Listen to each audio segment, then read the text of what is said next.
آخری عشرہ شروع ہونے والا ہے، اس میں دو چیزیں بڑی اہم ہیں، ایک شب قدر اور ایک اعتکاف۔ شب قدر 5 راتوں میں گھومتی ہے، ایک 27 کی رات ہی شب قدر نہیں۔ ہمارے پورے ملک میں 27 کی رات اس طرح منائی جاتی ہے جیسے یہی شب قدر ہے، حالانکہ اس کو اللہ نے گھما دیا ہے۔ کبھی یہ 21 میں ہوتی ہے، کبھی 23 میں ہوتی ہے، کبھی 25 میں ہوتی ہے، کبھی 27 میں ہوتی ہے، کبھی 29 میں ہوتی ہے۔ اس کو اللہ تعالیٰ نے ایسے متعین نہیں کیا ہے۔ اللہ کے محبوب صلی اللہ تعالیٰ علیہ وسلم تشریف لا رہے تھے شب قدر بتانے کے لیے، تعین کے ساتھ، متعین ہونے کے ساتھ۔ کچھ 2 آدمی آپس میں لڑ رہے تھے، تو آپ نے فرمایا کہ میں آیا تھا تمہیں بتانے شب قدر، لیکن ان کی لڑائی کی وجہ سے اللہ تعالیٰ نے مجھے اس کو بھلا دیا ہے، لہٰذا اب تم اسے 5 راتوں میں تلاش کرو۔ اور یہ اللہ کا بہت بڑا کرم ہوا کہ اللہ نے اسے اس میں گم کر دیا۔ اگر اللہ تعالیٰ اس کو متعین کر کے بتا دیتے، اور آگے آنے والے زمانوں میں تو پتہ ہے کہ شب قدر میں بھی لوگ شراب بھی پئیں گے، زنا بھی کریں گے، تو پھر ایسی اللہ کی پکڑ آتی کہ شاید ہم بندر اور خنزیر بنا دیے جاتے۔ تو اللہ تعالیٰ جیسے وہ دسترخوان اترا، عیسیٰ علیہ السلام کی قوم نے کہا دسترخوان اتارو ایمان لے، انزل علینا مائدۃ من السماء، تو عیسیٰ علیہ السلام نے کہا یا اللہ دسترخوان اتار، تو اللہ تعالیٰ نے فرمایا اتار تو دوں گا، لیکن پھر کوئی ایمان نہ لایا تو وہ عذاب دوں گا کہ سب دیکھیں گے۔ تو دسترخوان اتارا، پھر بھی لوگ ایمان نہیں لائے، سوائے چند ایک کے، تو اللہ نے باقیوں کو خنزیر بنا دیا۔ تو شب قدر متعین ہوتی اور لوگ شرابیں پی رہے ہوتے، جوا کھیل رہے ہوتے، ناچ گانا کر رہے ہوتے، تو پتھر برسنا یا بندر خنزیر بننا ممکن ہے، ایسا ہوتا ممکن ہے۔ تو اللہ تعالیٰ نے اپنے نبی کے طفیل اس کو 5 راتوں میں گھما دیا۔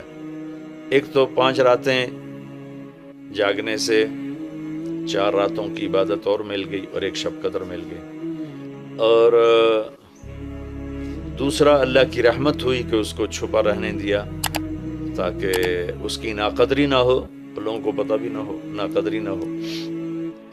آخری عشرہ مغفرت کا، پہلا رحمت، دوسرا مغفرت، اور تیسرا گناہوں سے، جہنم سے آزادی۔ آخری عشرہ جہنم سے آزادی کا ہے۔ نبی پاک صلی اللہ تعالی علیہ وسلم ساری زندگی اعتکاف بیٹھے آخری عشرہ میں۔ بدر کی جنگ 17 کو ہوئی تو واپسی تک رمضان گزر گیا، تو نہیں بیٹھے۔ فتح مکہ رمضان میں ہوا تو یہ 2 سال آپ مدینہ سے باہر تھے، باقی 8 برس آپ مدینہ میں تھے، اعتکاف فرمایا۔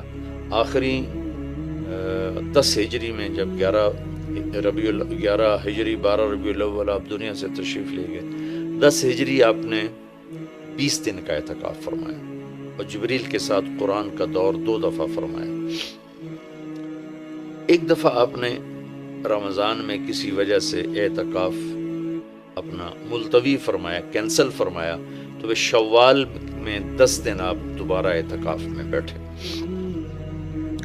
اعتکاف کا موضوع عاکفہ کہتے ہیں مڑ جانا، پھر جانا، پلٹ جانا۔ تو اعتکاف کا مطلب ہے کہ اس طرح یکسو ہو کے بیٹھنا کہ دل اللہ کی طرف پھر جائے، دل اللہ کی طرف مڑ جائے۔ تو اس لیے 10 دن مسجد کے اندر رہنا، اور صرف اللہ سے راز و نیاز اور اللہ کے تعلق بنانے کی کوشش کرنا۔ اللہ کا فضل ہے، ہمارے ملک میں کیا پوری دنیا میں بہت شوق سے اعتکاف میں لوگ بیٹھتے ہیں۔ جب رمضان گرمیوں میں نہیں تھا تو جانا ہوتا تھا حرمین میں، تو ماشاءاللہ جگہ نہیں ملتی تھی بیٹھنے کی، اتنے اعتکاف کرنے والے لوگ ہوتے تھے۔ جب کوئی چیز رسم بن جاتی ہے تو اس کی روح نکل جاتی۔ اعتکاف کا مطلب ہے خلوت میں اللہ سے تعلق بڑھانا۔ لیکن جب وہ اعتکاف ہی ایک مجلس بن جائے، اور اعتکاف بھی ایک بھیڑ بن جائے، تو وہ اعتکاف نہیں رہتا، نہ اس کا وہ مقصد پورا ہوتا ہے، اور نہ اس کا وہ اجر ملتا ہے جو اس پر رکھا گیا ہے کہ ایک دن کا اعتکاف جہنم سے 3 خندق دوری ہے، اور ایک خندق کا فاصلہ زمین آسمان کے برابر ہے۔ تو اعتکاف کا صحیح فائدہ تب ہے جب آپ بیٹھنے سے پہلے علماء سے پوچھ لیں کہ کیسے بیٹھنا ہے، کیا طریقہ ہے،